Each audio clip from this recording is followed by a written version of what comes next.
Hi guys, welcome back to this channel. It's your girl Teresa, and today I'm going to be discussing being a broadcast journalism graduate, I was about to say student, graduate from Nottingham Trent University. And this might apply to some journalism courses generally, but definitely specific to NTU. So congrats if you're going and you're doing a bit of research, or if this is for a friend, or if you're just curious what it's like to be a journalism student, what the heck do we do? You just see us on your campus with cameras. Stick around for that. I'm going to be discussing all of that. So yeah, and subscribe. I don't like telling people to subscribe before they watch the video, because what if you don't like the content? It's actually not my fault, but I feel like you will like it. So subscribe ahead of time, and then unsubscribe if you thought that it's not good. I've got some notes, so yeah, let's get into it. So I studied broadcast journalism at Nottingham Trent University. I started my course in 2015, September 2015. I graduated in July 2018, last summer. I graduated with a 2-2, okay. I'm happy with my 2-2. I was very off for 2-1, so I was like 2 points off of a 2-1, so that's what burns. My dissertation, everything burns, but I'm very proud of my 2-2. I'm happy with it. And if you got a 2-2, if you know someone who got a 2-2 or something like that, we all want first and 2-1s. Don't aim for a 2-2, but if you get it, don't beat yourself up about it, because you can still do amazing things. I'm a testament of just that, okay? And a lot of people I work with don't have degrees. Thank you. So I'm a freelancing digital journalist. So I freelance to kind of make it easier for people to understand what I do.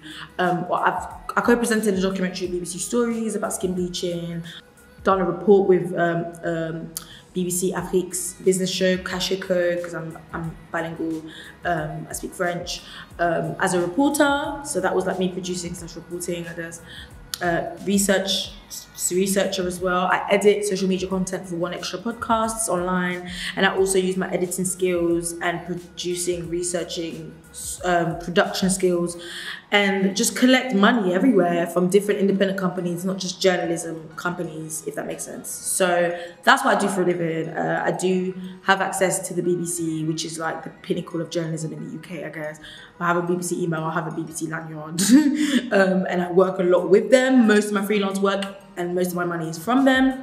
So let's get into the course. So the first thing we got given a map of Nottingham. We had to find different monuments of Nottingham, like the Robin Hood statue and the clock tower in the town, like. Okay. Yeah, like that was cool, and we got put into groups of people that we didn't know. I didn't know anyone on my course when I first started, so that was kind of cool. None of the people that I was in the group with, I was friends with, but at the end of the course, I probably didn't even greet them after that day. But it was nice to see the town. And then your first lecture, or your first, I don't know, something first, you get sent out in the street to do voxes. If you don't know what a vox is when you go out in the street and you point a mic and a camera in people's faces and you ask them to speak in regards to a topic, so that's good.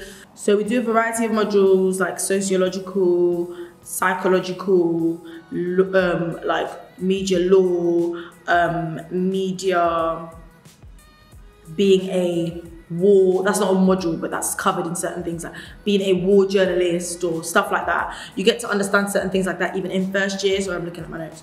So that's good. During the course, you get taught how to understand certain things about the world, and from globalization to moral panics to is there really a free media, to, you know, how to do radio packages and how to do video packages. And it's mostly quite newsy.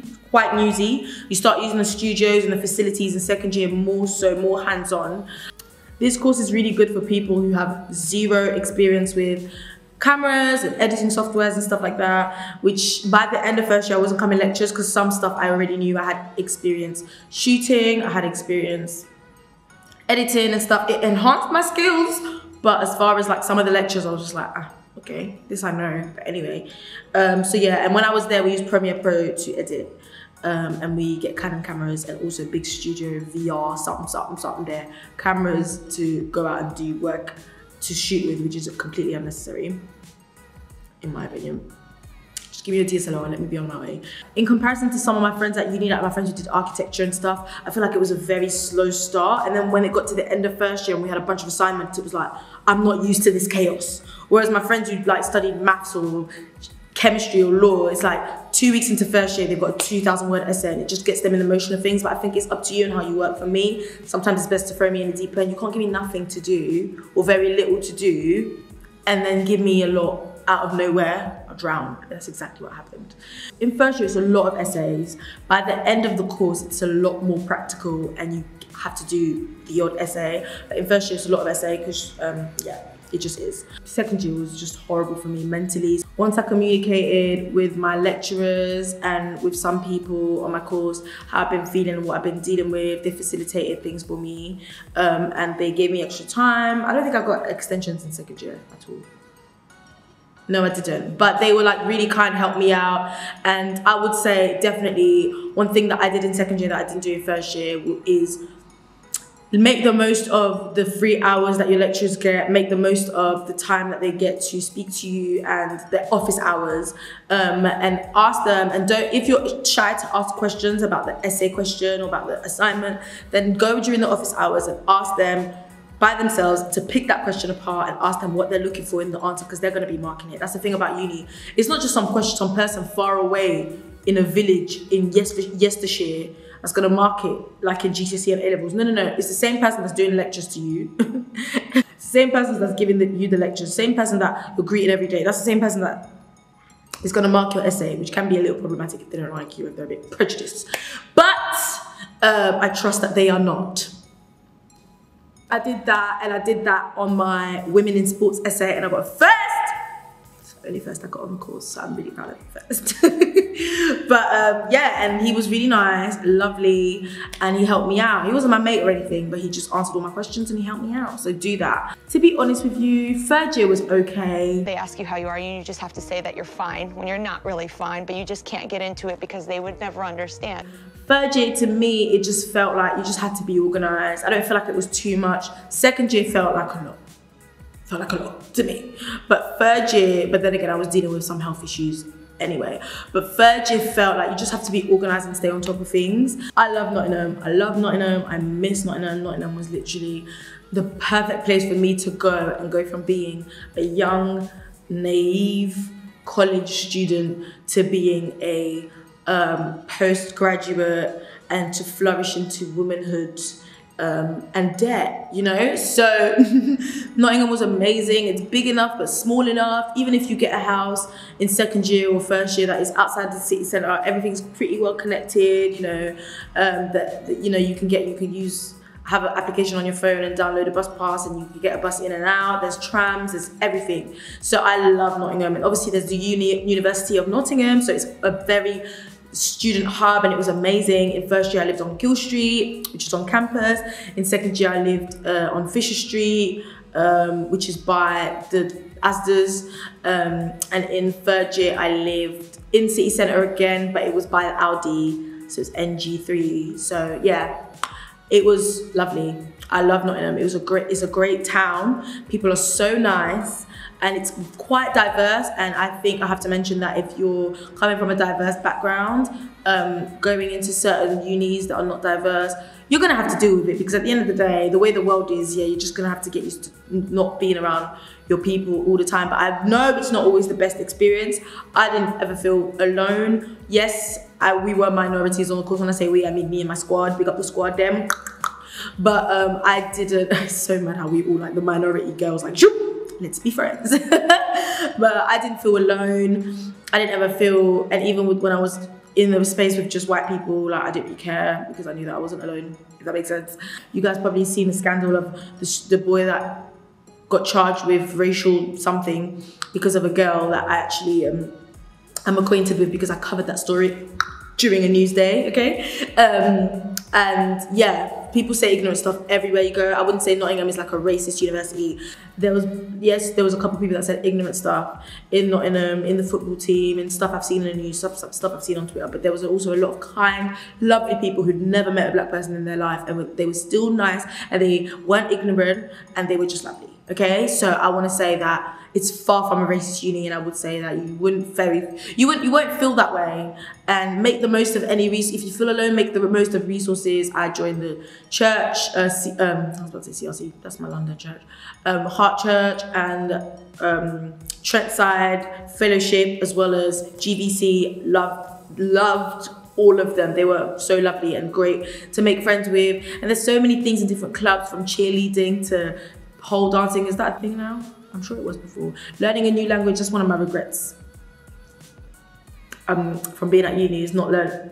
One of my regrets is definitely not learning Spanish like I said I would. Nottingham is amazing and I miss it, and people are so nice and everything's walking distance, and now I've got to get, everything's 40 minutes away in London and I'm sick of it, sick of it. So there's options for everyone. If you don't go out a lot and if you don't go to the clubs and the raves, it's fine. There's all these chess clubs and language clubs and cinemas and bowling alleys and stuff like that. You don't need to be a party girl, you don't need to get wasted, you don't need to do vodka every night, okay? I didn't do a lot of that. I probably, a handful of times, went out probably 5 times during my 3 years at university, and I had an amazing time. When I was there, like gatherings and what are they called? Cookouts and games nights were a big thing. So instead of going to a club, we just all get together as a group. Like say you live in an accommodation, you've met people in your accommodation, then you've met someone on your course, you invite that person on your course and their housemates to your house, and it's like in first year people are so like nice, like, hi, where you from, what's your name, what's your number, okay, yeah, see you on Friday, we're going out on Friday, we're going out on Friday. People are like that in first year, but in second year people are not like that anymore. So yeah, all the best with socializing in first year, and if you don't make friends in first year, it's not the end of the world. Just try to like get involved with some clubs and stuff, or just find yourself, go cinema, book a holiday, just put some of that student loan to the side and book a little weekend to Paris or something, I don't know. If you want to get a part-time job, there's so many opportunities to have a part-time job in Nottingham. I know for some of us, we don't have the privilege of being able to not work, and for some of you guys that enjoy struggle, that's your own. Me, I don't. So I had to get a job, and I worked in Markham for 3 years. It's bang on in the city centre. They're probably hiring, they always are. So get in touch with them, tell them Arlen sent you, Teresa sent you. They don't know me by Teresa, they know me by Arlen. So tell them Arlen sent you. So yeah, clubs, nightclubs, restaurants, there's so many restaurants. Nottingham is amazing. So yeah. All in all, do I feel like the course equipped me for the job that I do now? No, I don't. And a lot of the work I have to do has to appeal to young people. A lot of the work that I do is for digital users or social media users. So I don't know, but I feel like it gave me a stepping stone to the skills I already had, to shooting, editing, it did that. I would recommend, if you have no experience with shooting or very little, definitely this is a course for you. If you have some experience, or if you want to study a different course, do this as a master's, because the master's students are literally, they were on it. And I feel like this course was dragged out to cater to the kids and to the people that have no experience with shooting or that don't know that much, or It just was dragged out. There was no need for it to be 3 years. Like, I'm ever so sorry.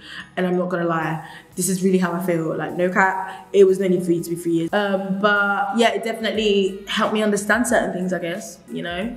I use the words globalization and moral panic sometimes to showcase what I gained from my degree, you know. People are hiring young people because there's a push to create more content for young people, catered to young people, even in the news. So I feel like they need a younger lecturer or a bit of refresher of some of their techniques, because all the lecturers are like quite old. No offense, there's nothing wrong with being older, but that affects your view of things, and some of them they don't work in London, they don't work in the hub. Not to say I'm more experienced than them, they've been in the industry for years and years, maybe decades. I just feel like maybe I could have done it as a master's and done a trainee scheme afterwards. Like I have a friend that studied fashion and she did a trainee scheme, and you'd think she'd studied my course, or she studied a journalism course the way she is when she works, and she's got a permanent contract, and I don't. So she's a full-time journalist, and I'm only a sometimes journalist. Even if you don't study this as a degree, if you go and get NCTJ, do an NCTJ course to show that you know media law, then you'll be fine. You don't need this course, you don't need to go to uni at all. But, because people really just ask, do you know media law kind of thing. Make sure you get a lot of experience, contact the radio stations, contact BBC Nottingham, contact people like me. Do a lot of Googles before you contact me, innit? Contact BBC, you know, ask one of your lecturers if you could get put in touch with somebody who you could have a day of shadowing, have a day of this, have a day of that. Not CV, do a day with them. You know, like, work experience will prepare you for the workforce.